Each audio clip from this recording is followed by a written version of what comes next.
皆さんこんにちは and welcome to Shogo's podcast. So today, guys, I was actually talking with my sensei at Yushinkan, which is the Iaido. Well, not Iai. Well, technically it's not Iaido. It's more like Iaijutsu, but it's more like Kenjutsu. But the dojo that uses two swords that I recently started training in from April, I believe. Yeah, so it's been about 4 months now. But anyways, I was talking with my sensei yesterday, my training from the point of recording. Yeah, yesterday I was talking with my sensei, and the stories that he told me moved me so much. It almost completely changed my views towards katana, and I was just talking for him for probably more than 30 minutes after my training. But it was such an amazing moment. I really wanted to talk about these things with him, and I just recognize that he is an amazing sensei and I want to forever train under him. Yeah, he's just really, really amazing. And I want to share with you what he told me. So the other day, I'm not gonna be actually showing you yet which one I bought, but I went to Yushinkan, which is my dojo, and Yushinkan actually sells katana too as part of their business.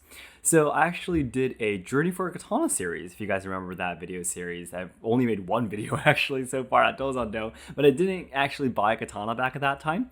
But this time we decided to actually buy a katana, and we took a look at 6 katana actually that my sensei showed me, and I actually chose one, and I hope you can look forward to finding out which one, the real katana that I chose. But anyways, after that, in my training yesterday, after filming that video just 2 days ago, I asked him a few questions that I couldn't ask when we were doing the filming on the other day. After the training, I asked him, Sensei, I just wanted to ask you, for example, forgot to ask you during the filming, and I wanted to include this in my video for the Journey for Katana series. My question is, what are some points that you need to look out for to find a good katana for your tameshigiri mat cutting training? Because the real katana that I bought is for the mat cutting training called tameshigiri, and this was my question. And his answer, what would you expect if you ask a katana sword martial arts sensei that what is a recommended katana for tameshigiri mat cutting? What would you think he would answer? He or she would probably say, well, it should be at least this length. It would be better if it's curved, this much curved. It's better if the weight of balance is towards the handle, so on and so forth. That would be what you would imagine, right? But no. What my sensei explained was something completely different, and it was really, really interesting listening to this. So what he said was that, Shogo, I understand what your question is about, but I personally don't like that idea. I personally don't like the idea of what kind of katana is better for tameshigiri, because I believe, as my sensei said, I believe that we don't choose the katana. The katana chooses us. The katana chooses us, not us choosing the katana. The katana chooses its owner, whoever it is. If it's a museum, maybe the katana wanted to rest, in a quiet place, quiet, clean place. Or if a katana would come to us, like our people who are training in martial arts, maybe that katana wanted to be swung a little bit more. No matter what kind of situation it is, the katana chooses the owner. Yeah. So this was such a surprising answer. So my sensei says that whenever you actually go and buy a katana, it doesn't matter the length, how curved it is, whatever, the weight of balance, whatever, it doesn't matter. The katana is going to be choosing you. And when you go to a katana shop, for example, and you hold on to a katana, I understand this, but there is a moment where you're struck by lightning, and you think, this katana is absolutely beautiful, and I love him or her. Yeah. There's that special moment, very magical moment that's it's impossible to explain with words, but it does come. Yeah. And that is what's most important. because that katana is strongly sending you a message that he or she, it doesn't matter the gender, he or she wants to come to your place, wants to train with you, wants to be displayed in your house, whatever it is, he or she wants to come to your place. Yeah. That's the strong message the katana is sending out to you. And training in martial arts is about training yourself to be able to handle the katana that came to you, is my sensei's conclusion. Now I thought this was really, really beautiful. And this actually represents the core essence, the values, the virtues of Japanese traditional culture. When I was talking about this with him, I just got so excited because I just feel exactly the same as my sensei. And I told him I actually trained in Kyoto Japanese archery for just a little bit, maybe over an year. Yeah. And I was explaining to him that Japanese bows are very simple. Usually there's different material, but usually it's just a bamboo stick and the string on it, and it's a bow. That's it. Because the shape of the bow has hardly changed from ancient times. The origin of Japanese bows today have existed since the Heian period. And sorry, that's my first daughter crying for some reason. Since the Heian period, which is more than 1,000 years ago, and it hardly changed from there, the Kyudo bow. And then the question is, why? Why didn't you just make it better? Because, for example, the bows used in archery have a lot of pointers on them, stabilizers on them, much lighter, for example, much smaller. But Japanese Kyudo bows are huge, and they have nothing on them. They're really, really difficult to handle. But why use such a bow that's really difficult to handle, right, on purpose? This is the purpose of Budo. This is the purpose of Budo. In a lot of Japanese traditional culture, we try to learn our humbleness and discipline by trying to adapt ourselves to the tools that we use. So it's not the tools, you're not trying to force the tools to adapt to you. You train yourself to adapt to your tools or the weapons that you use.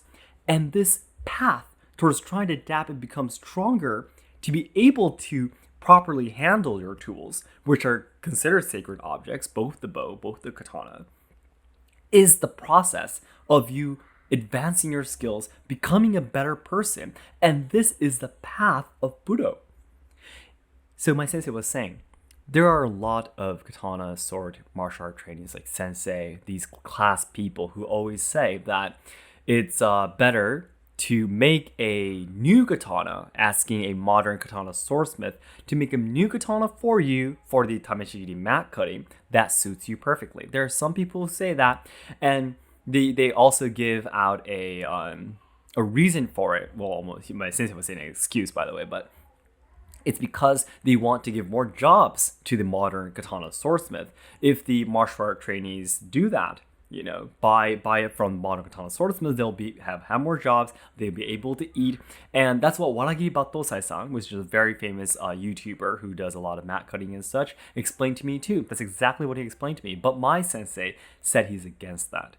Because, again, making a katana that suits you you're losing the opportunity to learn the modesty, and humbleness that you're supposed to learn through adapting to the katana that you use, you adapting to it. This is the most important part about modern martial arts in Budo, because the point is, my sensei's point is, do we actually go and cut anyone outside today? No, we don't. Now, if this was the war era, during the Sengoku war era, it's absolutely better that you choose a katana that suits you, right? Of course, because you can't be saying, well, I'm going to be training myself to be able to adapt this katana. You could do that. But the most important thing in an actual war era is to survive. So that's understandable. But today, we don't actually go and cut anyone. The point of training in Budo is to train ourselves, right? Not to be able to cut the mats, perfectly. Like, let's say you make, without humbleness, my sensei said, if you make a katana that perfectly suits you, and you sliced up the mats like in 3 very fast blows, and you cut it up. So what? What do you get? What did you get? You just made a katana that perfectly fits you, the size, whatever, the handle, the grip, or whatever. You made it all for yourself, and you succeeded in cutting the mat. What do you gain? What did you learn from that, right? So my sensei says, you need to train yourself to be able to use the katana properly, make him shine, make him stand out with the skills that you gain. That is the respect to the katana that chose you. I just was so touched by his story. And he gave me one more very easy metaphor to understand this. He said it's really close to riding a horse. For a race, for anything, it could be for yabusame, the archery, while riding a horse. Do you say to a horse that you're going to be riding? Are you going to be saying to the horse, "Oh no, that's not the right horse. No, I need longer legs, less weight. Breed a horse for me that's perfect for me." Would you say that? Would a horse ever want to ride, have a human riding them that would say these kind of things? No. You have a partner. You have a horse that you're going to be riding. You have a partner. You adapt to that horse, right? You take care of him. You feed him or her. Well, not just him, of course. Him or her. Feed him or her. Take care of him or her. You have skinship. You try to understand him or her more. You train together. Yeah. And if I have some friends who actually did horsemanship, by the way, in Japan, because my university was really, really big, and we had a club team of horsemanship. And I had a friend, and he was explaining that the moment, just a slight of moment that you feel that you're the one doing it, whenever you do a race or whatever it is, the slight moment you feel that, oh, I'm really, really good at this, and that's the reason why my horse won. Your horse will realize that. And he or she does not run like he or she used to for you anymore. And my sensei was saying that's exactly the same as the katana. And I've never, ever thought about the katana like this way. So it was so interesting for me to learn from him about this story. And I just wanted to immediately share this episode with you because this is so interesting. This links to the story I talked about in a previous podcast, talking about meeting a katana swordsman that explained that the 3 conditions for a katana, the definitions that he defines of katana, is the sharpness, the beauty, and also that it is a deity, that it is seen as a god, treated as a god. And in order for it to be treated as a god, the mindset that my sensei explained is necessary. This is the real mindset that's necessary. The moment you try to create a katana, create something that suits you, you're losing the opportunities for you to actually be in the path of Budo. This was so interesting. I'm just really having so much fun talking about this to you guys, but I really, really want to make a main video about this too. Just talking about this episode, I'm pretty sure it's going to be a really short video if I do. I mean, in this podcast channel, I have really bad English, so I can't speak everything, what should I say, straightforward. I say the same things over and over, and thank you so much for listening to this, guys. But I really might make a main video just to talk about this because I really think it's super, super beautiful. And I think it's a really important mindset for all katana trainees around the world to have. And of course, my sensei was saying too that he doesn't believe that this is absolutely correct. And again, what's really important is that this is for martial art trainees.